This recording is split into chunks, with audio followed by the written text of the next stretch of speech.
మొత్తానికి 2 సంవత్సరాలు కంప్లీట్ అయిపోయింది. ఎమ్మెల్సీగా సక్సెస్ అయ్యారని చెప్పేసి అనుకుంటున్నారా? 2 సంవత్సరాల పదవి కాలంలో ప్రజల సమస్యలపైన మేము నిరంతరం పోరాటం చేస్తూనే ఉన్నాం. నవీన్ రెడ్డి గారు మాట్లాడడానికి ఇంత క్లాస్గా ఉన్నారు, అస్సలు రూపం వేరే రకంగా ఉంటుంది. నేను ఆ రోజు పరిస్థితుల్లో కాంగ్రెస్ పార్టీలు ఉన్నా, ఏ పార్టీలు ఉన్నా, ఆ రాజకీయ కక్ష సాధింపుల చర్య భాగంగానే నా పైన కేసులు అయినా తప్పించి ఎమ్మెల్యే గారిని కొట్టండి ఇంకేదో మాట మాట్లాడారు. ఒకవేళ ఆయన డంపింగ్ యాక్ట్ తీసుకురాకపోతే ఆయనని నేను పాలాభిషేకం చేస్తాను, నేను ఊరేగింపు చేసి గెలిపిస్తా అని చెప్పేసి ఒక మాట మాట్లాడారు. ఆ మాట మీద ఇంకా కట్టుబడి ఉన్నారు. ఎమ్మెల్యే గారు ఫస్ట్ ఏదైతే డంపింగ్ యార్డ్ తేనన్నారో ఆ డంపింగ్ యార్డ్ వచ్చిన జీవో తర్వాత రిజైన్ చేస్తే కూలీలో పెట్టి గెలిపించే బాధ్యత నాదంటే చెప్పినా అండి. కానీ ఆయన ఏం చేసిండండి? రిజైన్ చేసిండా? దానిపైన ఏమన్నా ఉద్యమిస్తుండా? క్లారిటీగా చెప్పండి. శంకర్ గారు తీసుకురాకపోతే నవీన్ రెడ్డి గారు ఏం చేస్తారు? సిద్ధాపూర్ డంపింగ్ యార్డ్ మీద ప్రజలను రోడ్డు పైన తీసుకొచ్చేసారు, వదిలిపెట్టేసారు. వాళ్ళకి నిద్ర లేని రాత్రులు గడుపుతారు, యువకులు ఆలోచనలో పడ్డారు. ఇలాంటి చరిత్రహీనుడు మల్లల్లో పడితే రాళ్లతోటి నిజంగానే దాడి చేసే సందర్భాలు ఖచ్చితంగా ఉంటాయి. ఈరోజు శంకర్ గారు గెలవారని మీరు ఖచ్చితంగా చెప్తున్నారు. శంకర్ గారు గెలుస్తారు. జూనియర్ కాలేజీలు తెచ్చింది, ఈరోజు బ్రహ్మాండంగా జూనియర్ కాలేజ్, డిగ్రీ కాలేజ్ కడుతుంది సొంత నిధులతో అని చెప్పేసి. సొంత నిధులు అంటే ఆయన సొంతం పైసలా చెందలా? ఎమ్మెల్యే గారు కట్టిస్తున్నారు. మాట్లాడదండి. నేనేమడుగుతున్నా, పైసలు ఆయన ఇంట్లోకేంచి ఆయన సంపాదించిన ఆస్తులకేంచి ఇస్తుండా, చందాలు వసూలు చేసుకొని ఇస్తుండా? చెప్పండి. కొంతమంది విరాళాలు ఇచ్చినప్పుడు ఆయన పేరు ఎట్లా వస్తుందండి? అసలు ఏం డెవలప్ చేయలేరా? 2.5 సంవత్సరాలు కాంగ్రెస్ పార్టీ ఫెయిల్యూరా? షాద్నగర్ రేషన్ బియ్యం ఇస్తే డెవలప్మెంట్ అంటారా? ఉన్న పెన్షన్ ఇస్తే డెవలప్మెంట్ అంటారా? కొత్త స్కీమ్స్ ఏమి ఇచ్చారనేది చెప్పండి మీరు. అది చెప్పకుండా మీరు షాద్నగర్ డెవలప్ చేసిండు, రోడ్లు వేసారంటే ఏ గవర్నమెంట్ ఉన్నా రోడ్లు వేయవలసిందే.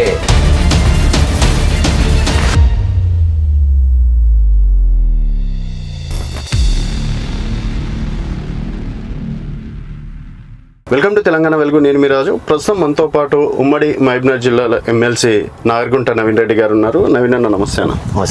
ఎట్లుందన్న? దాదాపుగా అంటే మొత్తానికి 2 సంవత్సరాలు కంప్లీట్ అయిపోయింది. ఎమ్మెల్సీగా సక్సెస్ అయ్యారని చెప్పేసి అనుకుంటున్నారా? ఎమ్మెల్సీగా మా పార్టీ నన్ను నమ్మి నిలబెట్టినందుకు మరొకసారి పార్టీ అధినాయకత్వానికి హృదయపూర్వక నమస్కారాలు. నాకు ఓటు ఇచ్చిన ప్రతి ఒక్కరికి పేరు పేరున నమస్కారాలు. 2 సంవత్సరాల పదవి కాలంలో ప్రజల సమస్యలపైన మేము నిరంతరం పోరాటం చేస్తూనే ఉన్నాం. కానీ ఈ కాంగ్రెస్ ప్రభుత్వం ఎట్లుందంటే దాదాపుగా 2024 నుంచి 2024 కానీ 25 కానీ 26 కానీ ఈ రోజు వరకు అసలు ఎమ్మెల్సీలకు కూడా ఫండ్ ఇవ్వలేని పరిస్థితుల్లో కాంగ్రెస్ ప్రభుత్వం నడుస్తున్నది. ఓకే, పోనీ క్షేత్రస్థాయిలో ఏదైనా పనులు అవుతున్నాయంటే మీరు చూస్తున్నారు కదా, లంచగొండే అవతారం ఎత్తిన అధికారులు రోజొకటి దొరుకుతున్నారు. అంటే వాళ్ళు 100 కోట్ల రూపాయలు సంపాదించుకోవడానికి కాంగ్రెస్ గవర్నమెంట్ పూర్తిగా సహకరిస్తుందంటే మాత్రం ఖచ్చితంగా చెప్పగలను అన్న. సో మొత్తానికి ఆ టైంలో కాంగ్రెస్ గాలి ఉన్నప్పటికీ, రేవంత్ రెడ్డి గారు సొంత జిల్లా మహబూబ్నగర్ అయినప్పటికీ మీరు గెలవడం అదొక చారిత్రాత్మకమైనటువంటి విజయం అన్న. నెక్స్ట్ నవీన్ రెడ్డి గారి స్టెప్స్ ఏ విధంగా ఉండబోతుంది అనుకోవచ్చు? ఒకటండి, ప్రజా జీవితంలో అలుపెరగని పోరాటం చేసి కేసీఆర్ గారు ఏదైతే తెలంగాణ తెచ్చారో దాన్ని స్ఫూర్తిగా తీసుకొనే మేము విజయం సాధించడం జరిగింది. ఆ రోజు పరిస్థితుల్లో ముఖ్యమంత్రి గారు కాంగ్రెస్ గవర్నమెంట్లో 4 నెలలు ఉండగా ముఖ్యమంత్రి పేరు చెప్తేనే భయపడే పరిస్థితుల్లో పార్టీ అధినాయకత్వం నా పైన పూర్తి నమ్మకంతో నాకు ఎమ్మెల్సీగా అవకాశం ఇచ్చారు. నాకు చాలా క్లారిటీ ఉంది. ప్రజాక్షేత్రంలో పోరాడితే ఎప్పటికైనా విజయం సాధించవచ్చని దాన్నే స్ఫూర్తిగా కేసీఆర్ గారి ఉద్యమాన్ని స్ఫూర్తిగా తీసుకొని మేము కూడా ముందరకు పోవడం జరిగింది. పట్టుదలతో ఏదైనా సాధించవచ్చు అని చెప్పి నా విజయంతో మరొకసారి నిరూపితమైంది. సో నెక్స్ట్ ఏమన్నా మళ్ళీ బరిలోకి దిగబోతున్నారా అన్న? షాద్నగర్లో మొత్తానికి మీ గురించి టాక్ నడుస్తుంది, నవీన్ రెడ్డి గారికి టికెట్ వస్తుంది అది ఇది అని చెప్పేసి. కొంత వర్గం ఏమో నవీన్ రెడ్డి గారికి రాదని చెప్పేసి ఒక టాక్ అయితే నడుస్తుంది బలంగా. సో వీర్లపల్లి శంకర్ని ఢీ కొట్టేది ఎవరు బీఆర్ఎస్ నుంచి? ఒకటైతే చెప్పగలుగుతండి, ఆ రోజు పరిస్థితుల్లో ముఖ్యంగా ఇదైతే నోట్ చేసుకోవచ్చు తెలంగాణ ప్రజలు. ఆ రోజు పరిస్థితుల్లో కొంతమంది మీద వ్యతిరేకతతోటే బీఆర్ఎస్ పార్టీ ఓడిపోయింది తప్పించి నిజంగా బీఆర్ఎస్ పార్టీ చేసిన పనులు మీరు ఒక్కసారి చూడండి. 24 గంటల కరెంటు కానీ, ఇంటింటికి నల్లా కానీ, రైతు బీమా కానీ, మీరు గమనించండి, రైతును ఆదుకునేటోళ్ళు ఎక్కడ లేకున్నా కానీ మన భారతదేశ చరిత్రలోనే కేసీఆర్ గారు రైతులను ఆదుకోవడానికి ప్రతి 6 నెలలకు ఒకసారి 5,000 రూపాయలు, అంటే సంవత్సరానికి 10,000 రూపాయలు కరెక్ట్ వాళ్ళు పంట పెట్టే టైంలో ఇవ్వడం జరుగుతుండే.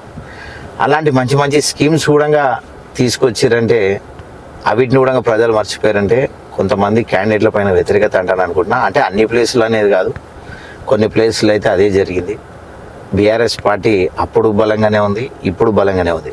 దానికి ఉదాహరణ నా గెలిపే కావచ్చు. మీరు తీసుకోండి, మహబూబ్నగర్ డిస్టిక్లో ముఖ్యమంత్రి వాళ్ళ సహచర ఎమ్మెల్యేలు 12 మంది ఉండగా, మినిస్టర్ ఉండగా కూడా నన్ను గెలిపించారంటే పాలమూరు ఎవరికి ఓటేసింది? కేసీఆర్ గారికి ఓటేసింది.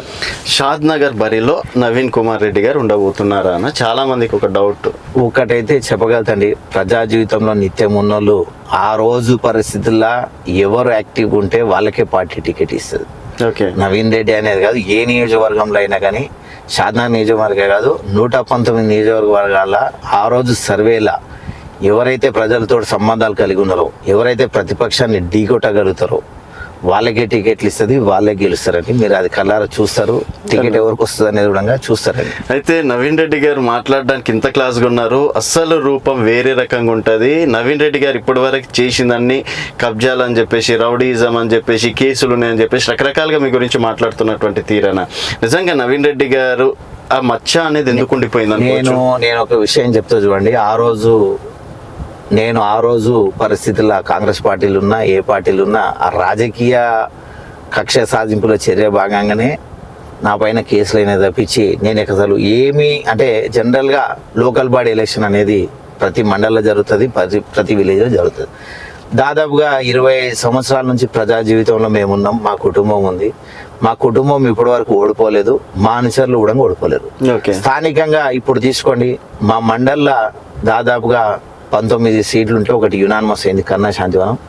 మిగతా 18లో దాదాపు 13 సీట్లు బీఆర్ఎస్ పార్టీ గెలిచింది.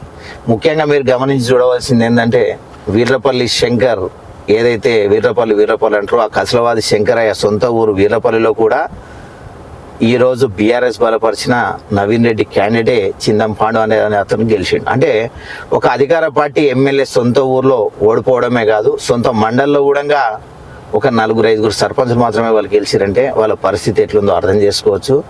నిజంగా అతను ఇంతకుముందు బీఎస్పీ పార్టీ నుంచి నిలబడ్డాడు. అతనికి ఏమైనా ఫ్యాక్టరీలు ఉన్నాయా? అతనికి ఏమన్నా లేదు రెంటల్ బిల్డింగ్స్ ఉన్నాయా? అతను 2 ఎలక్షన్లో కూడా పైసలు ఎట్లా ఖర్చు పెట్టినంటే మీరు లైవ్గా చూసారు. అన్లిమిటెడ్ పైసలు ఖర్చు పెట్టాడు. ఓటుకు 2,000-3,000 కూడా ఇచ్చిరంటే అసలు అతని ఆదాయం ఏంది? లేదు, నన్ను విమర్శించే ప్రతి ఒక్కరికి చెప్తున్నా, అంటే మా పక్షంలో ఉండని, ప్రతిపక్షంలో ఉండని, వాళ్ళందరూ అసలు ఏం బిజినెస్ చేస్తున్నారు, వాళ్ళకి ఎక్కడి నుంచి డబ్బులు వస్తున్నాయి. ఓకే, మీరు తెలుసుకోవచ్చు, షాద్ నగర్లో దాదాపుగా 400 ఫ్యాక్టరీలు ఉంటాయి. 400 ఫ్యాక్టరీల ఎవరైనా ఓనర్ నవీన్ రెడ్డి ఎప్పుడైనా మిమ్మల్ని కలిసిందంటే మీరు కూడా అడగవచ్చు.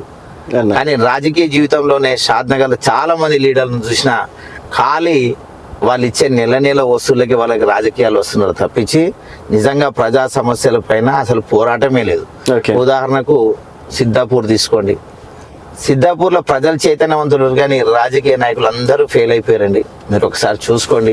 అది అంటే ఇప్పుడు నవీన్ రెడ్డి గారు ఏడు సక్సెస్ అయ్యారు. నవీన్ రెడ్డి గారు ఒక రోజు చౌరస్తాలో కూర్చొని ఎమ్మెల్యే 50 కోట్లు తీసుకోండి, ఎమ్మెల్యేని రాళ్లతో కొట్టి ఈ చేయండి అని చెప్పేసి ఇట్లాంటి మాటలు మాట్లాడి వెళ్ళిపోయింది తప్పించి నవీన్ రెడ్డి మళ్ళీ ఎక్కడ కనిపించింది అని చెప్పేసి అనుకోవచ్చు. నేను ఆ మాటలకు పూర్తిగా కట్టుబడి ఉన్నా. ఎమ్మెల్యే గారికి 50 కోట్లు నిధులు అందినాయి. ఎవరెవరైతే ఈ రోజు సైలెంట్ ఉన్నారో, ఖాళీ ఫోటోలు పోయి దిగొస్తారో ప్రతి ఒక్కరికి నిధులు అందినాయి అనే మాట మాత్రం వాస్తవం. అంటే ఎమ్మెల్యే గారి దగ్గర నుంచి అందినాయి, ఎవరి దగ్గర నుంచి అందినాయి అనుకోవచ్చు. గవర్నమెంట్ నుంచి వస్తాయండి అవి. వాళ్ళకు వచ్చే వాళ్ళకు కావచ్చండి, ఎందుకంటే వాళ్ళకి నిమ్మకు నీరెత్తనట్టుకు ఉంటున్నారు. ఏదో అఖిలపక్షం అని పెడితే వాళ్ళు వస్తున్నారు, ఫోటోలకు ఫోటోలు ఇస్తారు తప్పించి నిజంగా కార్యాచరణ ఏడుందండి.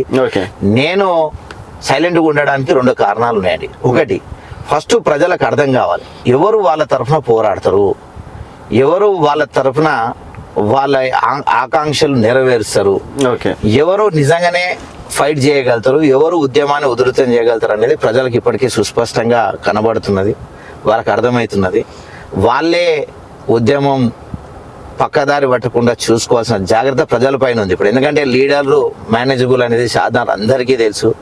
చాలామంది ఇప్పటి వరకు మౌనవ్రతం వీడతలేరు. ఎందుకు వీడతలేరు అనేది నేను ఇప్పుడు అడుగుతున్నా. స్థానిక ఎమ్మెల్యే శంకర్ గారు ఒక మాట చెప్పారు, అది వస్తే సిద్ధాపూర్ రానిస్తానా, అవును నేను అన్నమే తింటున్నా, గడ్డేం తింటలేను, అవును కొత్తూరు దాటనియను, కొత్తూరుకు వస్తుంది అంటాను మాట్లాడిన శంకర్ గారికి జీవో కాపీ ముందన్నది. ఓకే మరి రిజైన్ చేస్తానని ఆయన చెప్పిండు కదా, ఫస్ట్ అయితే ఎవరు అడగలేరు కదా. అవును. ఎందుకు ఈ రోజు వరకు రిజైన్ చేస్తలేరు, ఎందుకు దానిపైన స్పందిస్తలేరు? కాంగ్రెస్ పార్టీలో కొన్ని చిన్న చిన్న పదవులు, ఆ పార్టీ ప్రెసిడెంట్ అని, పిఎస్ఏ చైర్మన్ అని దానికే లోబడి లొంగ తీసుకుంటున్నారంటే మాకు అర్థమైపోతున్నది. దానిపైన ఉధృతంగానే మేమైతే ఖచ్చితంగా పోరాడతాం. సిద్ధాపూర్ ప్రజలకు అండగా ఉంటాం. అవసరం అనుకుంటే నిరాహార దీక్షకే కూర్చుంటాం. ఏదో టెంపరవరీగా చెప్తలేదండి ఇది. అన్నాను ఖచ్చితంగా ప్రజలు కూడా డిసైడ్ అవుతారు ఎవరు వాళ్ళ తరఫున పోరాడతారు అనేది. ప్రజలు కూడా తెలియాలి ఎవరు ఏ లీడర్ ఏం చేస్తారు అనేది తెలియాలంటని చెప్పి నేను 2 రోజులు సైలెంట్గా ఉంటాను తప్పించి దానిపైన సెట్ బ్యాక్ అయ్యే ప్రసక్తే ఉండదు. మా కార్యాచరణ ఒకసారి ప్రకటిస్తే చాలా ఉధృతంగానే ఉంటుంది. అఖిలపక్షం అంటాను అన్నారు. అఖిలపక్ష నాయకులు కూడా అందరినీ కలుపుకొని పోతురా లేదా కూడా ప్రజలు గమనిస్తున్నారు. అఖిలపక్ష నాయకులు ఎవరిని పిలుస్తున్నారు, ఎవరిని పిలుస్తారు అనేది కూడా స్పష్టత అయితే అక్కడ లేదండి. ఇప్పుడు శ్రీవర్ధన్ రెడ్డి గారు, అందేబాబాయ్ గారు కిషన్ రెడ్డి గారి దగ్గరికి వెళ్ళడం, తర్వాత పాలమూరు విష్ణువర్ధన్ ఏదో రిలే నిరాహార దీక్ష చేయడం, తర్వాత కాంగ్రెస్ నాయకులు మాత్రం రానివ్వమని చెప్పడం, తర్వాత అంజయ్ యాదవ్ గారు కావచ్చు, వీళ్ళందరూ ఉన్నారు కదా LHPS నుంచి పోరాటం చేస్తున్నారు. రాంబల్ నాయక్ గారు ఉన్నారు. మీ పార్టీకి చెందిన వాళ్ళ నేతలు ఎక్కువ మంది ఉన్నారు. నేను ఏం చెప్తున్నాండి, ఓన్లీ ప్రెస్ మీట్లకు కాగితాలకి పరిమితమైనట్టుగా నేనైతే అనుకుంటున్నా. వాళ్ళు ఏ పార్టీలు ఉండని. పాలమూరు విష్ణువర్ధన్ రెడ్డి ఉండండి, ఆయనకు ఉండే తపన నేనైతే చూసిన ప్రజల్లోనే ఉండాలి, ప్రజలతోటి పోరాడాలనేది. మిగతా వాళ్ళు కూడా ఏం చేస్తున్నా కానీ 2 రోజులకు ఒకసారి 10 రోజులకు ఒకసారి ప్రెస్ మీట్లు పెడుతున్నారు తప్పించి నిజంగా సిద్ధాపూర్ పైన ఏం కార్యాచరణ చేస్తున్నారో తెలిపాలి. ఈరోజు నేను కూడా చూసిన శ్రీవర్ధన్ రెడ్డి గారు, అందేబాబాయ్ గారు వేరండి, మంచి శుభ పరిణామం. చాలామంది ఇంకా రాజకీయ నాయకులు స్పందించాలి. ఎటు తిరిగి షాద్నగర్లో సిద్ధాపూర్ను మనం కాపాడుకోవాల్సిన బాధ్యత షాద్నగర్ ప్రజలపైన ఉన్నది, షాద్నగర్ మేధావుల పైన ఉంది. షాద్నగర్కు ప్రేమగా చూసుకునే చాలామంది బయట వ్యక్తులు కూడా ఉన్నారు. వాళ్ళ సపోర్ట్ కూడా అందుతుందంటని చెప్పి మేము అనుకుంటున్నాం. మహేష్ బాబు గారు ఉన్నారు, దత్తత తీసుకున్నారు, ఆయన కూడా స్పందిస్తారంటని అనుకుంటున్నాం. స్పందించకుంటే అతి త్వరలో ఆయనది కూడా ఇల్లు ముట్టడియాలి. ఎందుకంటే ఎందుకు దత్తత తీసుకున్నావు, ఎందుకు స్పందిస్తలేవు? ఓకే, అంటే కనీసము దానిపైన మాట్లాడడానికి కూడా మీకు అంత సిగ్గు అనిపిస్తుందా? అంటే మీరు ఆ రోజు ఎందుకు దత్తత తీసుకున్న దానికి చిన్న కారణం ఏదన్నా చూపెట్టగలగాలి. మినిమం ఆ ప్రజలు ఇలా సిద్ధాపూర్ మహేష్ బాబు దత్తత ఊరు అంటారు కానీ సిద్ధాపూర్ చెత్త ఊరు అనే కాడికి తీసుకొచ్చారంటే దాంట్లో మీ పాత్ర కూడా ఉందంట అని మేము అనుకుంటున్నాం. ఎందుకంటే మేధావులు అనేది ఒక్కోసారి నోరు విప్పాలి. మీరు కూడా మేధావే అనుకుంటున్నాం కాబట్టి నోరు విప్పుతారండి అని చెప్పి అనుకుంటున్నాం. కానీ అధికార పక్ష నాయకులు ఇప్పటికి కూడా చెప్తున్నా, మీరు ఆ పార్టీ పదవులకో ఎవరో ఇచ్చే పదవులకో కాదు, మీరు ప్రజలు ఉంటే మీరు ఖచ్చితంగా లీడర్గానే ఎదుగుతారు. ఇంతకుముందు శంకర్ గారు ఆరోపించారు మా దగ్గర స్కామ్ జరిగింది ఆడ 9 కోట్లకు సంబంధించి అంటానన్నారు. కావాలంటే ఆయన ఏమడుగుతుండంటే మీకు కావాలంటే పేపర్లు చూపెడతా మీరు చూసుకోండి అంటున్నాడు. కానీ మళ్ళీ దానిపైన చర్యలు ఎందుకు తీసుకోవట్లేరు ఇప్పటివరకు అర్థమైంది. అంటే నాకు అర్థమైంది ఏంటంటే ఆ 9 కోట్లు ఆయన కూడా 4 కోట్లు 5 కోట్లు ముట్టినట్టున్నాయి. అందుకనే సపోర్ట్ చేయకుండా ఉన్నట్ట నేను అనుకుంటున్నా. నిజంగానే స్కామ్ జరిగితే 3 సంవత్సరాలు గాజులు పెట్టుకొని కూర్చున్నావా? ఇంత గట్టిగా చెప్తున్నా, గాజులు పెట్టుకొని కూర్చుంటే నువ్వు మళ్ళీసారి ఆ విషయం మాట్లాడదు. నిజంగానే నీకు సంబంధించిన కాంగ్రెస్ ఏ లీడర్ అయినా సరే, కాంగ్రెస్ కండువా కప్పుకునేటోడు ఎవడైనా సరే 3 సంవత్సరాల నుంచి ఏం చేస్తారో ఒకసారి ఆలోచించుకోవాలి. నిజంగానే అవినీతి జరిగితే మా ఎక్స్ఎంపీ రవీందర్ గారు కూడా చెప్పారు, మా గవర్నమెంట్లో ఏదైనా ఉంటే మీరు విచారణ చేయండి, విచారణకు మేము కూడా సహకరిస్తామండి అని చెప్పి. ఇంత చెప్పినాక కూడా మళ్ళీ స్కామ్ జరిగిందంటే అసలు ఈ ప్రజలను తప్పుదోవ పట్టించడానికి మాత్రమే మీరు చేస్తున్నారు. నిజంగానే కాంగ్రెస్ నాయకులకు ఇప్పటికైనా కళ్ళు తెరవండి. మనము మన సిద్ధాపూర్ను కాపాడుకోవాల్సిన బాధ్యత మనది. పార్టీలకు అతీతంగానే స్పందిద్దాం. సిద్ధాపూర్ను కాపాడుకోవాల్సిన బాధ్యత మనది. డంపింగ్ యార్డ్ కు వ్యతిరేకంగా ఎంత పెద్ద ఆందోళనకైనా సిద్ధం. Yeah. పార్టీలకు మీరు ఇట్లనే ఉంటే చరిత్రహీనులుగా మిగిలిపోతారు. మీరు అనుకుంటున్నారు అరే పబ్లిక్ అంతా మా చేతిలో ఉంటారంటే ఆ పబ్లిక్ కూడా గమనిస్తారు మీరు ఇంకా ఆపుతారేమో అంటాను. కానీ ఏ రోజైతే మీరు ఆపరో ఆ చెత్త అంతా తీసుకొచ్చి మీ మీద కూడా పోసే సందర్భాలు, మీరు ఇళ్ళల్లో తిరగలేని పరిస్థితులు, మీ ఊర్లలో తిరగలేని పరిస్థితులు కూడా రానున్న రోజుల్లో మీరు చూస్తారని చెప్పి నేనైతే అనుకుంటున్నాను. నవీన్ అన్న, ఇక్కడ చూసుకున్నట్టయితే ఎమ్మెల్యే గారిని కొట్టండి ఇంకేదో మాట మాట్లాడారు. తర్వాత ఒకవేళ ఆయన డంపింగ్ యాక్ట్ తీసుకురాకపోతే ఆయనని నేను పాలాభిషేకం చేస్తాను, నేను ఊరేగింపు చేసి గెలిపిస్తా అని చెప్పేసి ఒక మాట మాట్లాడారు. ఆ మాట మీద ఇంకా కట్టుబడి ఉన్నారు. నేను ఒక విషయం చెప్తున్నా అండి, నేను చాలా స్పష్టంగా మాట్లాడినా. ఎమ్మెల్యే గారు ఫస్ట్ ఏదైతే డంపింగ్ యార్డ్ తేనన్నారో ఆ డంపింగ్ యార్డ్ వచ్చిన జీవో తర్వాత రిజైన్ చేస్తే మేము పూలులో పెట్టి గెలిపించే బాధ్యత నాదంటే చెప్పినా అండి. కానీ ఆయన ఏం చేసిండండి? రిజైన్ చేసిండా? దానిపైన ఏమైనా ఉద్యమిస్తుండా? తీసుకురాకపోతే సొల్యూషన్ రాకపోతే ఏందండి, కాంగ్రెస్ వాళ్ళే రోడ్డు పైన ఎక్కి ధర్నాలు చేస్తున్నారు, కాంగ్రెస్ వాళ్ళనే పోలీసు వాళ్ళు అరెస్ట్ చేస్తున్నారు, గృహ నిర్బంధం చేస్తున్నారు, ప్రతిపక్షాలు కొట్లాడుతున్నాయి. దానికి అర్థం ఏంటంటే అంటే కాంగ్రెస్ వాళ్ళు కొట్లాడుతున్నారంటే వాళ్ళకి ఒక క్లారిటీ ఉందా? క్లారిటీ లేదా? ఇక నా డౌట్ ఏంటంటే ఒకటి క్లారిటీగా చెప్పండి, శంకర్ గారు తీసుకురాకపోతే నవీన్ రెడ్డి గారు ఏం చేస్తారు అన్నది నాకు. నేను ఒక్కటే చెప్తున్నా అండి, శంకర్ గారు తీసుకొచ్చినా తీసుకురాకున్నా ప్రజలను రోడ్డు పైన పడేసిర్రు. ప్రజలు గమనిస్తున్నారు, నిద్ర లేని రాత్రులు గడుపుతున్నారు. ఇలాంటి చరిత్రహీనుడు మల్లల్లో పడితే రాళ్లతోటి నిజంగానే దాడి చేసే సందర్భాలు ఖచ్చితంగా ఉంటాయి. ఎందుకంటే అసలు సిద్ధాపూర్ డంపింగ్ యార్డ్ అనే అంశము ఇప్పుడే వచ్చింది కదండి, పాత గవర్నమెంట్లో అయితే లేదు. ఇప్పుడే వచ్చిన అంశాన్ని వాళ్ళు రాజకీయంగా ఉపయోగించుకొని కొంతమంది కాంగ్రెస్ లీడర్లు అంటారు డంపింగ్ యార్డ్ తీసుకురాకుంటే కాలేలైనా సరే ముక్తం ఆయన భారీ మెజార్టీ తోటి గెలిపిస్తామంటే ఇది ఒక స్కామా? అంటే భయపట్టిస్తురా మీరు ఓట్లు వేయడానికి డంపింగ్ యార్డ్ తెస్తున్నాం, మీరు ఓట్లు వేయకుంటే డంపింగ్ యార్డ్ తెస్తామని బెదిరిస్తున్నారా? బెదిరింపులనే తప్పించి మీరు రాజకీయం గురించి ఎందుకు మాట్లాడుతారు? ఆ విషయంలో ఫస్ట్ లైన్ రిజైన్ చేస్తే గెలిపించే బాధ్యత మాది అన్నాం. ఉద్యమించినాక ప్రజల్లో ఉద్యమం వచ్చిన తర్వాత మేము కొట్లాడిన తర్వాత నువ్వు రిజైన్ చేసి నిన్ను గెలిపించాల్సిన అవసరం ఏమున్నది? ఓ చెత్తను తీసుకొచ్చినోని చిత్తుగానే ఓడిస్తారు తప్పించి ఇంకా గెలిపించే పరిస్థితి అనేది మీకు అనిపిస్తుంది కానీ నాకైతే అనిపిస్తుంది. ఒకవేళ ఆ టైంలో రిజైన్ చేస్తే డెఫినెట్ గా గెలిపించేట 100% అండి. ఎందుకంటే ఆయననే ప్రెస్ మీట్ పెట్టి నేను రిజైన్ చేస్తా, మా పార్టీ వాళ్ళు రిజైన్ చేస్తారంట చెప్పింది ఆయన. వేరే వాళ్ళు చెప్పిరా? ఆయన చెప్తే దాని మీదే మేము మాట్లాడినా తప్పించి ఆయన అసలు గెలిపించే పరిస్థితిలో ప్రజలు ఉన్నారండి. నేను ఇప్పటికి కూడా చెప్తున్నా, సిద్ధాపూర్ డంపింగ్ యార్డ్ మీద ప్రజలను రోడ్డు పైన తీసుకొచ్చేసారు, వదిలిపెట్టేసారు. వాళ్ళకి నిద్ర లేని రాత్రులు గడుపుతారు, యువకులు ఆలోచనలో పడ్డారు, అసలు పనులు బంద్ చేసుకున్నారు. మా ఎస్టీ ఆడబిడ్డలు అయితే వాళ్ళకి నిద్రాహారాలు మానుకున్నారు. నిజంగా ఏదన్నా వస్తుందేమో, నిజంగా ఫుడ్ ప్రాసెసింగ్ యూనిట్స్ వస్తాయేమో, దాంట్లో జీవనోపాధి కల్పిస్తారనుకున్నారు. కానీ ఈ చెత్త కంపెనంతా తీసుకొచ్చి సిద్ధాపూర్ వేస్తే ఇంకా ఆయనను ఇంకా నిద్రలేని రాత్రులు గడుపుతున్నాం ఇప్పటికి కూడా. ఇంకా ఆయన రాజకీయంగా మాట్లాడి నేను తేయకూడదు నన్ను భారీ మెజార్టీతో గెలిపాలంటే బ్లాక్ మెయిలింగ్ చేస్తున్నట్టే కనబడుతుంది తప్పించి నిజంగా రాజకీయం ఎవరు మాట్లాడుతున్నారండి? రిజైన్ చేస్తా అన్నది ఎవరు? డంపింగ్ యార్డ్ తీయకుండా చూస్తా అన్నది ఎవరు? అంటే ప్రజల్ని సైలెంట్ చేసి డంపింగ్ యార్డ్ తేవడానికి పూర్తిగా సహకరిస్తున్నారని చెప్పి నేనైతే ఖచ్చితంగా అనుకుంటున్నా అండి. ఎందుకంటే ఏదైతే ప్రజలకేం ఉద్యమం వచ్చిందో దాన్ని నీరుగార్చడానికే నేను రానియను అది ఇదంటే అని చెప్పి ఆయన ప్రెస్ మీట్ పెట్టి సలహా చేసేసి ఒప్పందం అయిన తర్వాత చేతుల్లో వేసిండండి. అన్న ఈ రోజు శంకర్ గారు గెలవరని మీరు ఖచ్చితంగా చెప్తున్నారు. శంకర్ గారు గెలుస్తారు. జూనియర్ కాలేజీలు తెచ్చింది, ఈ రోజు బ్రహ్మాండంగా జూనియర్ కాలేజ్ డిగ్రీ కాలేజ్ కడుతుంది సొంత నిధులతో అని చెప్పేసి. తర్వాత చాలా వరకు పెండింగ్ లో ఉన్నటువంటి ఒక సమాధానం చెప్పండి. సొంత నిధులు అంటే ఆయన సొంతం పైసలా చెందలా? కాలేజీ కట్టే పైసలు ఓకే, పేరు మాత్రం ఎమ్మెల్యే గారు కట్టిస్తున్నారు. మాట్లాడదండి.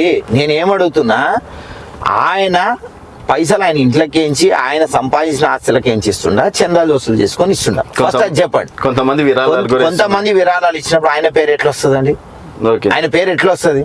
ఆ నిధులు ఏమైందో కమిటీ వేయండి. నిజంగా ఎన్ని పైసలు వచ్చినాయి, ఎంతవరకు నడుస్తుంది? ఇప్పుడు గవర్నమెంట్ ఫండ్ 1,00,000 రూపాయలు వస్తే ఎంతవరకు జరుగుతుందో అందరికి తెలుసు.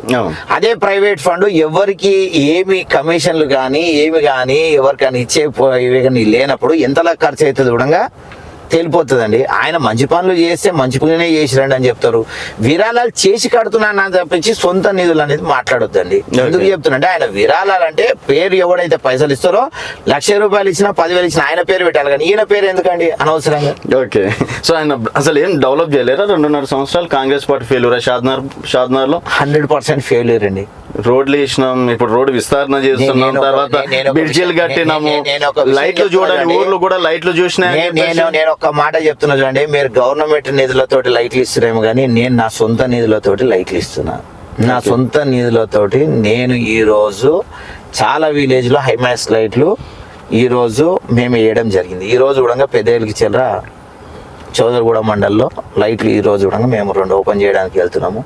తాగునీటికి అవసరానికి కూడా బోర్లను చాలా వేసినాము. సొంతం అంటే మాదండి, ఎవరితో విరాళాలు తీసుకొని దాన్ని వేసుకొని దాన్ని సొంతం అన్నారు. ఇంకొకటి అండి, షాద్నగర్ లో దాదాపుగా 400 ఫ్యాక్టరీలు.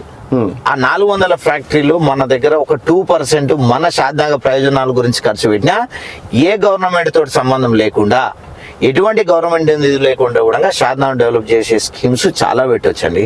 400 ఫ్యాక్టరీస్ దగ్గర వాళ్ళ ఫండ్ వాళ్ళకి వచ్చే లాభంలా మనకు కేటాయించవలసినది ఇప్పటి వరకు ఎక్కడ కేటాయించారో చూపెట్టమనండి. రాజకీయాలు ఎవరెంత కరెక్ట్ తెలుస్తుంది. దాన్ని డెవలప్మెంట్ అంటారా? దాని డెవలప్మెంట్ అంటారా? రేషన్ బియ్యం ఇస్తే డెవలప్మెంట్ అంటారా? ఉన్న పెన్షన్ ఇస్తే డెవలప్మెంట్ అంటారా? కొత్త స్కీమ్స్ ఏమి ఇచ్చారు అనేది చెప్పండి మీరు. ఓకే, అది చెప్పకుండా మీరు షాద్నగర్ డెవలప్ చేసిండు, రోడ్లు వేసారంటే ఏ గవర్నమెంట్ ఉన్నా రోడ్లు వేయవలసిందే, కనీస అవసరాలు తీర్చవలసిందే. ఏదైతే వాళ్ళ హామీలు ఇచ్చారో, పెన్షన్ పెంచిరా, 2,500 ఇచ్చిరా? లేదు. రైతు బంధు ప్రతి 6 నెలలకు ఒకసారి కంపల్సరీగా పడ్డదా? లేదు. రైతు బీమా కరెక్ట్ అమలు అవుతుందా? రైతులకు ఎరువులు దొరుకుతున్నాయా? దీనిపైన మాట్లాడండి. చెటాన్పల్లి రైల్వే బ్రిడ్జ్ ఉంది, చూస్తున్నాం. ఎట్లయినా మా గవర్నమెంట్ వచ్చినాక మేము ఓపెన్ చేయవలసింది. ఫిక్స్ అయిందా? ఖచ్చితంగా కేసీఆర్ గారు ముఖ్యమంత్రి అవుతారు. షాద్నగర్ ఎమ్మెల్యేల సర్వేలు ఎవ్వరుంటే వాళ్ళే బీఆర్ఎస్ టికెట్ వస్తుంది. ఏదో ముసలి కన్నీరు గారిస్తే రావవి. ఇట్లాంటివి చాలా చూసినండి. నా రాజకీయ జీవితం 2006 నుంచి స్టార్ట్ అయినా కానీ ఎప్పటికీ అపోజిషన్ లోనే ఉన్నా. ప్రజలు నాడేందో నాకు తెలుసు. ప్రజలు ఎవరిని గెలిపిస్తారో కూడా ముందు మీరు చూస్తారు. అన్న, ఇంకోటి, మీ యుద్ధం అంజయ్ యాదవ్ గారి పైన, వీళ్ళపల్లి శంకర్ గారి పైన అంటే చాలా వరకు నిన్న మొన్న అంటే మీరు ఎలక్షన్స్ టైంలో విమర్శించిన ప్రజా వ్యతిరేకంగా ఎవరైతే పోతారో వాళ్ళు ఎవరిపైనైనా మనం యుద్ధం చేయొచ్చండి. ప్రజల సమస్యలను పట్టించుకోని పైన ఎవరైతే నిర్లక్ష్యంగా ఉంటారో, ఎవరైతే ఆ పదవిలో ఉండి దానికి న్యాయం చేయలేకపోతారో వాళ్ళందరిపైన పోరాటం ఉంటుందండి. ఇప్పుడు నాకు ఒక బాధ్యత ఇచ్చిరండి, నేను పోరాడకుండా నాకు ఎమ్మెల్సీ ఉన్నది, ఇంకో 2 years ఉన్నదండి అని చెప్పి నేను ఇంట్లో అనుకుంటే కాదు కదండి.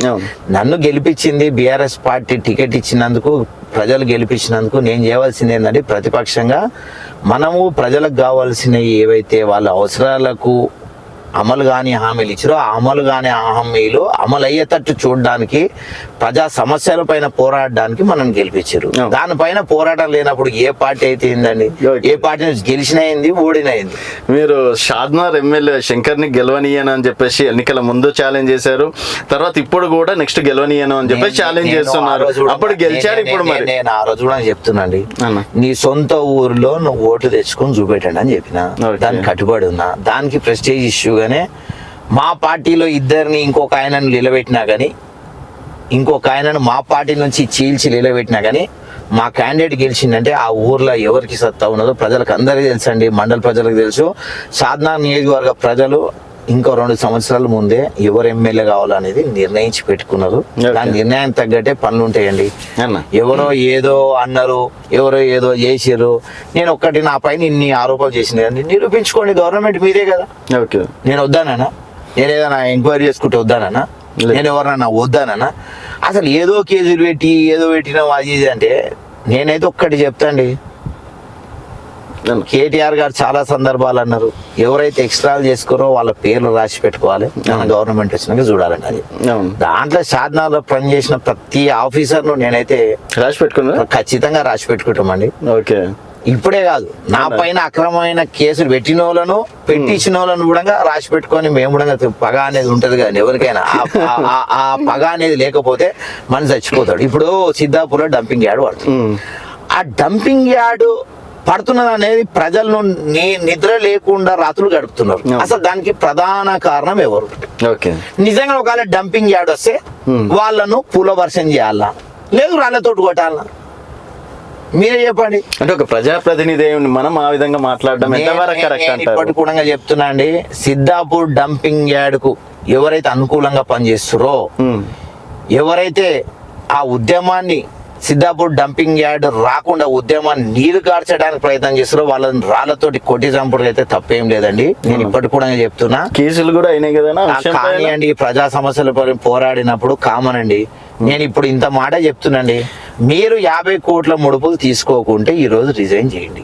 ఓకే, అంటే నవీన్ రెడ్డి గారు ఇలాంటి మాటలు కాన్ఫిడెన్స్ అనుకోవచ్చు, ఓవర్ కాన్ఫిడెన్స్ అనుకోవచ్చు. ఇలాంటి మాటలు మాట్లాడితే జనాలు మనల్ని చూస్తారు అని చెప్పేసి అనుకోవచ్చు. చెప్తా చూడండి, ప్రజా సమస్యలు మాట్లాడటం పైన ఎవరిపైన కానీ అలాంటి వాళ్ళు అంటనే ఉంటారు. ఏమంటని ఆయనకు పేరు రావాలంటే అని చేస్తుండో, అది రావాలంటే చేసి రావడం. అసలు సిద్ధాపూర్ డంపింగ్ యార్డ్ పేరు రావడానికి నేను తెచ్చుకున్నా, డంపింగ్ యార్డ్ తెచ్చింది ఎవరు? అది శంకర్ గారే అంటారా, వేరే వాళ్ళు అంటారా? శంకర్ గారు. కాంగ్రెస్ గవర్నమెంట్ అంటారా, వేరే గవర్నమెంట్ అంటారా?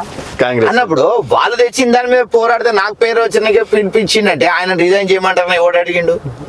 రిజైన్ చేస్తా అన్నది ఎవరు? అడ్డుకుంటా అన్నది ఎవరు?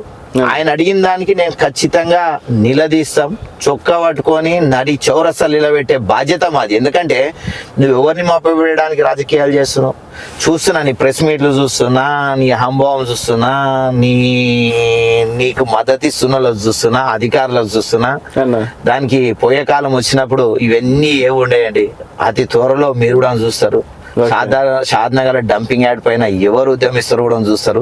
ఇప్పటికైనా నేను చెప్తున్నా, చాలా మంది నక్షబాటలు అంటారు, చెరువులు అంటారు, కుంటలు అంటారు, వీటిపైన మాట్లాడేటోళ్ళు ఎందుకు ఈ డంపింగ్ యార్డ్ పైన స్పందిస్తలేరు? నాకేమనిపిస్తుంది అంటే ఒకటి స్టార్ట్ చేసి ఇంకోటి ఎండ్ చేసాడు అనిపిస్తుంది తప్పించి, వాళ్ళు వసూలు చేసుకుంటున్నారు, వాళ్ళు రియల్ ఎస్టేట్ చేసుకుంటున్నారు. మీరు కళ్ళారా చూసిరు జానంపేట చెరువుల రోజుకు నిమిషానికి ఒక టిప్పర్ పోతే నేను స్పందించిన.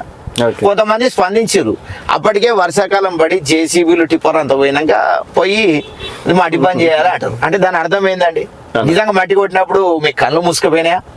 షాద్నగర్ లేవాను, షాద్నగర్ ఓటరు కాదాను, కానీ వేల ట్రిప్పులు మట్టి పోతుంటే స్పందించకుండా అది మొత్తం బంద్ అయ్యి టిప్పర్లు జేసీబీలు ఆ నుంచి వర్షాకాలం వచ్చినాక పోతే అప్పుడు బంద్ చేయమని చెప్పినాం. అంటే ఉద్యమం ఎంతవరకు వస్తుందో తెలుసలేదా, ఎవరు కవర్ అవుతుందో తెలుసలేదా? సిద్ధాపూర్ డంపింగ్ యార్డ్ మీద మరొకసారి చెప్తున్నా, పోరాడే ప్రతి ఒక్కరికి నా పాదాభివందనాలు. ఎవరైతే దొంగ ఏడుపులు చేస్తారో వాళ్ళ నిజంగానే రాళ్లతో కొట్టే పరిస్థితి ఉంటది, మీరు చూస్తున్నారు. అన్న రేపన్న సిద్ధాపూర్ డంపింగ్ విషయంలోనే ఒక ఎమ్మెల్సీ కాబట్టి మీకు అందాల్సినటువంటి ముడుపులు ఏమన్నా అందుతే? నేను ఒక విషయం చెప్తూ చూడండి, నిజంగానే నాకు ముడుపులు, నేను ఉద్యమం చేయలేను అనుకోండి, నాకు కూడా ముడుపులు ముట్టినాయి అంటే మీరు కూడా ఆరోపించవచ్చు. నేను దానికి పూర్తిగా కట్టుబడి ఉన్నా. అదే అందరికి అదే డౌట్ అన్న, ఒక రోజు వచ్చిండు, ప్రెస్ మీట్ పెట్టిండు, వెళ్ళిపోయిండు. నేను అదే చెప్తున్నా, శంకర్ గారు నవీన్ రెడ్డి ఇద్దరు ఒకటే. నేను ఒకటే చెప్తున్నాండి, నువ్వు శంకర్ ఉండనియండి, రేపు పొద్దుగాల ఇంకో వర్గం ఉండండి, ఇంకో వర్గం ఉండండి, దానికి సహకరిస్తున్న వాళ్ళందరినీ రాళ్ళతోటి కొట్టి చంపంటని నేను చెప్తున్నా. రేపు సపోజ్ నేనే సహకరిస్తున్నాను అనుకో, నాకు కూడా వర్తిస్తుంది కదా రాళ్ళతోటి కొట్టుండ అనేది. నేను ఉద్యమించలేను అనుకో, కానీ ప్రజల్లో ఉద్యమం ఏ స్థాయిలో ఉందా అనేది మేము ఇంకా అబ్జర్వేషన్ ఉన్నామండి. ఎందుకంటే వీళ్ళు ఆటలు ఆడుతున్నారు, కాంగ్రెస్ నాయకులు కలబోలి మాటలు చెప్తున్నారు, ప్రజల గారే మీకు డంపింగ్ యాడే వస్తలేదు అంటారు, వాళ్ళే అరెస్ట్ అవుతారు, వాళ్ళు చిన్న చిన్న పదవులకు ఆశపడుతున్నారని నేనైతే అనుకోవట్లేండి. అంటే ఉదాహరణకు కాంగ్రెస్ పార్టీ ప్రెసిడెంట్ శేఖర్ రెడ్డి ఉన్నాడండి, ఆయనకు ఒక పౌరుషం ఉంది, ఆయన ఒక మంచి సామాజిక వర్గంలో పౌరుషంతో పుట్టిండు. నేనైతే అనుకుంటలేను ఆయన ఇచ్చే పార్టీ పదవులకి ఆశపడి ఆయన వెనక తిరుగుతాడండి అని. ఆయన కూడా ఆయన పదవిని వదిలిపెట్టేసి ఉద్యమంలోకి వస్తాడండి అని చెప్పి అనుకుంటున్నా. అలాగే ప్రభాకర్ గారు, రంబడి ప్రభాకర్ గారు, ఆయన కూడా ప్రజల మనిషి అంటారు నేనైతే అనుకుంటున్నా. ప్రజల మనిషి, పార్టీ మనిషి అనేది శేఖర్ రెడ్డి గారు కానీ లేదు ప్రభాకర్ కానీ ఎవరన్నా ఉండనియండి, కాంగ్రెస్ జెండా పట్టుకున్న ప్రతి ఒక్కరు చెప్తున్నా, పార్టీ పదవుల కంటే మన ప్రాణాలు, మన ప్రజల ఆరోగ్యాలు అనేది చాలా ముఖ్యం. మా పార్టీ నుంచి కూడా మేము స్పందించవలసిన అవసరం ఉంది, మేము స్పందిస్తాం, మేము కూడా తోడ్పడతాం. ఇక్కడ కలుపుకొని వెళ్తారా నవీన్ రెడ్డి గారు అందరినీ, బీఆర్ఎస్ పార్టీ నేతలు? ఇక్కడ చాలా వరకు షాద్నగర్ లో వర్గపోరి నడుస్తుంది, నవీన్ రెడ్డి వర్గం ఒకటి, అంజయ్ యాదవ్ వర్గం ఒకటి అని చెప్పేసి, నిజమేనా? ఇగో నేనైతే ఒకటి విషయం చెప్తున్నాను, నిజమే. మీరు ఊకే అంజయ్ యాదవ్ అంటే నిజంగా సిద్ధాపూర్ డంపింగ్ యార్డ్ వేస్తే ఫస్ట్ నష్టపోయేది అంజయ్ యాదవే కదా. ఆయన ఊరు పక్కకు ఉందా, దూరం ఉందా? పక్కనే. పక్కకున్నప్పుడు నష్టం ఎవరికి? వాళ్ళకి. ఆయన సపరేట్ ఉండుకుంటే ఆయనకి ఇష్టం ఉంటే సపరేట్ ఉండుకుంటాడు. ఆయన నా దగ్గర ఎందుకు అడుగుతారండి? నిజంగానే నేను ఒక విషయం చెప్తూ చూడండి, దర్గా పక్కకు అంజయ్ యాదవ్ గారు అవును, ఆయన స్పందించలేరు అనుకోండి, నష్టం ఆయనకు జరుగుతుందా వేరే వాళ్ళకి జరుగుతుందా? ఆయనకే జరుగుతుంది అన్నప్పుడు ఆయన సైలెంట్ కూర్చుంటాడా లేదని ఆయనని అడగండి. Okay. నేనైతే స్పందిస్తా, అవునా, నేను వ్యక్తిగా స్పందిస్తా, పార్టీ పరంగా కూడా స్పందిస్తా. నా బాధ్యత. మా శ్రీనివాస్ గౌడ్ గారు కూడా ఇంతకుముందు చెప్పారు, ఖచ్చితంగా కేటీఆర్ గారు వస్తారు, హరీష్ రావు గారు వస్తారు, మేము ఉద్యమిస్తామండి అని చెప్పి చాలా క్లారిటీ తోటి ఉన్నాం. పార్టీ అధినాయకత్వం కూడా డంపింగ్ యాడ్ 80% రానియొద్దు అనేది మాకైతే ఇన్స్ట్రక్షన్ ఇచ్చింది. ఇది ఫైనల్ క్వశ్చన్ అన్న, షాద్నగర్ లో వర్గపోరు నడుస్తుందా? చాలా మంది కార్యకర్తలు నాతో చెప్పుకుంటున్నటువంటి మాట. షాద్నగర్ వర్గపోరు అంటే దేనికండి? వర్గపోరు బీఆర్ఎస్ లో 2 వర్గాలు ఉన్నాయి. బీఆర్ఎస్ లా టికెట్ ఫైనల్ చేసేది కేటీఆర్ గారు. మేము కేటీఆర్ గారి గురించి, కేసీఆర్ గారి గురించి పనిచేస్తున్నాను. ఒక వ్యక్తి గురించి పనిచేయవలసిన అవసరం నాకు లేదు. నేను వ్యక్తికి పనిచేస్తలేను, పార్టీకి పనిచేస్తున్నా. కేసీఆర్ గారిని, కేటీఆర్ గారిని సీఎం కుర్చీలో కూర్చోబెట్టే వరకు 6 నిమిషాలు పోరాడతాం. దీంట్లో గ్రూప్ లో ఏముంటదండి? ఎవడు యాక్టివ్ ఉంటే వానికి వస్తుంది, ఎవడు కార్యకర్తలకు అందుబాటులో ఉంటే వాడు సర్వేలు వస్తాడు. దీంట్లో కొత్తగా ఏముంటది? అంటే కార్యకర్తలు మీ దగ్గర వెళ్ళాలా, అక్కడ వెళ్ళాలా, సతమతం అవుతున్నారు. మా దగ్గర అయితే ఆ కన్ఫ్యూజన్ ఏం లేదండి. మళ్ళీ మీకు ఎవరు చెప్పారో నాకు తెలియదు, కానీ నేను చాలా క్లారిటీ తోటి ఉన్నా. కార్యకర్తలకు ఏం కావాలన్నా కూడా తెలుసు. పార్టీ కూడా పార్టీ ఎట్లా బలపడాలనేది తెలుసు. ప్రజా ఉద్యమంలో ఎవడు ఉంటే వాడినే విజయం వరిస్తుంది, వాళ్ళని టికెట్ కూడా వస్తుంది. సో షాద్నగర్ లో బీఆర్ఎస్ జెండా ఎగరడం ఖాయం ఖచ్చితంగా. మళ్ళా చెప్తున్నాండి, నేను నా నిర్ణయానికి పూర్తిగా కట్టుబడి ఉన్నా. ఎవరైతే డంపింగ్ యాడ్ రాదు అని చెప్పి వచ్చేదానికి నిర్లక్ష్యంగా ఉన్నారో, ఎవరైతే ఇప్పటికి కూడా సైలెంట్ ఉన్నారో వాళ్ళని రాళ్లతోటి కొట్టే దినాలు చాలా దగ్గరనే ఉన్నాయి. రాసి పెట్టుకోండి. దీనిలో పార్టీలకు అతీతంగానే స్పందించవలసిన అవసరం ఉంది. ఎవరైతే కాంగ్రెస్ పార్టీ, ముఖ్యంగా కొత్తూరు నందిగాంకు సంబంధించి బాగా ఎఫెక్ట్ పడే మా 2 మండలాల కాంగ్రెస్ కార్యకర్తలకైతే నేను మనవి చేస్తున్నా, పార్టీల జెండాలు పక్కకు పెట్టుండి. ఆయన ప్రేమ ఉందో లేదో తర్వాత సంగతి, మీరైతే నిరూపించుకోవాల్సిన సమయం ఆసనమైంది అనుకుంటున్నా. ఇప్పటికి కూడా మీరు కాదనుకుంటే మీరు ఇల్లులోనే వాడుకోండి. మేమైతే ప్రజలతోటే ఉంటాం. ప్రజలు ఏది చెప్తే దానికే డిసైడ్ అవుతామండి. ఎప్పటి నుంచి చూడొచ్చా మనం మిమ్మల్ని ప్రజాక్షేత్రంలో? మేము ఇంకొక 2-3 డేస్ అండి, ఎందుకంటే వర్షాలు ఎక్కువ పడుతున్నాయి. వర్షాలు ఎక్కువ కంటిన్యూ పడుతున్నాయి 5-6 రోజుల. ఇంకా అఖిల పక్షం కూడా ఇంకా ఎవరెవరిని సంప్రదిస్తుంది అనేది ఇంకొక క్లారిటీ లేదు. వాళ్ళ కార్యాచరణ ఇంక ఇప్పటివరకు ఏం జరుగుతుంది అనేది ఇప్పటివరకు అయితే ఏం తెలుస్తలేదు. సో మీ విషయంలో నాకు ముఖ్యంగా నచ్చింది, ఎమ్మెల్యే గారు సొంత ఊర్లో నిలబెట్టి బీఆర్ఎస్ పార్టీ జెండా ఎగరడం. అండ్ 9వ వార్డులో శంకర్ గారు ఉన్నటువంటి వార్డులో కూడా బీజేపీ గెలిచింది, వెనక నవీన్ రెడ్డి గారు ఉన్నారని చర్చ నడిచింది అన్న. ఒకటైతే నేను క్లారిటీ తోటి ఉన్నాండి, నేను నాకు సంబంధించి నా దగ్గరికి వచ్చిన ప్రతి కార్యకర్తకు వెన్నండి ఉండవలసిన అవసరం నాకుంది. బీఆర్ఎస్ పార్టీని ఒక వర్గాన్ని చీల్చి ఎమ్మెల్యే ఆడిన గేమ్కు ప్రజలైతే గట్టి బుద్ధి సమాధానం వచ్చేటట్టు చెప్పుతోడు కొట్టే సమాధానం ఇచ్చారు ఇళ్ళపల్లి ప్రజలైతే. అది నిలబెట్టిన మా దాంట్లోకి చీల్చి నిలబెట్టిన వాళ్ళు కూడా బుద్ధి వచ్చేటట్టు చేశారు. ఎందుకంటే 80 ఓట్లు వచ్చినాయండి, మామూలు విషయం కాదు. 80 ఓట్లు వచ్చినాయంటే ఒకసారి ఆలోచించుకోవాలి. వాళ్ళు ఎమ్మెల్యే క్యాండిడేట్ గెలిపేయడానికి చూసిరా, బీఆర్ఎస్ పార్టీని గెలిపేయడానికి చూసిరా అనేది ఇంతకన్నా సుస్పష్టంగా చెప్పవలసిన అవసరం లేదు. రెండోది ఏంటంటే, ఎవరు ఏమన్నా అనుకోనియండి, నాకు సంబంధించి నేను బీఆర్ఎస్ పార్టీ గెలవడానికి ప్రతి ఎవరు నిలబడ్డాగా నేను కృషి చేసిన. ఓడిపోయిందంటే మళ్ళీ ఇన్ఛార్జిగా ఆయన సమాధానం చెప్పాలి, కానీ ఇన్ఛార్జిగా నన్ను అడిగితే నేనేం చెప్తాను. ఓకే, సో థ్యాంక్ యూ అన్న, థ్యాంక్ యూ సో మచ్. చూద్దాం మరి త్వరలో ప్రజాక్షేత్రంలో నవీన్ రెడ్డి గారి పోరాటం ఏ విధంగా ఉంటుంది అనేది కూడా మాకు కూడా ఒక షాద్నగర్ నియోజకవర్గ బిడ్డగా మాకు కూడా ఆతృతతో ఉంది. థ్యాంక్ యూ సో మచ్ అన్న. ఫైనల్గా ఏమైనా చెప్పాలనుకుంటున్నారా మీ సిద్ధాపూర్ గ్రామస్తులకు? ఒకటండి, సిద్ధాపూర్ గ్రామ ప్రజలకు మరియు అన్ని పార్టీల లీడర్లకు చెప్తున్నా, పార్టీలు పక్కకు పెట్టండి. అఖిల పక్షం వేసినా సరే దాని తరఫునైనా అందరం పోరాడండి. ఎవరో ఇచ్చే పదవుల గురించో, ఎవరో ఇచ్చే పైసల గురించో ఆశపడకండి. మొత్తం సర్వనాశనం అయిపోయినాక వాడు ఏ పదవిలో ఉంటే మనకేంది, మనం ఏ పదవిలో ఉండగా మన ప్రజలు మెచ్చుకునే పరిస్థితులు అయితే ఉండరు. నిజంగానే సిద్ధాపూర్ ఉద్యమంలో డంపింగ్ యార్డ్కి వ్యతిరేకంగా పోరాడుతున్న వాళ్ళందరికీ మరొకసారి పాదాభివందనాలు. ఎవడైతే దానికి మద్దతు ఇవ్వకుండా లోపాయికార ఒప్పందంతో మా పక్షంలోనే ఉండని, అధికార పక్షంలో ఉండని, ఎవ్వరు ఎక్కడ ఉన్నా కానీ వాళ్ళని రాళ్లతోటి కొట్టి చంపితేనే కరెక్ట్ సమాధానం అంటే మరొకసారి కూడా చెప్తుంది. థ్యాంక్ యూ అన్న. సో నవీన్ రెడ్డి గారితో స్పెషల్ చిట్చాట్ మరొక మళ్ళీ కలుద్దాం. చూస్తూనే ఉండండి తెలంగాణ వెలుగు.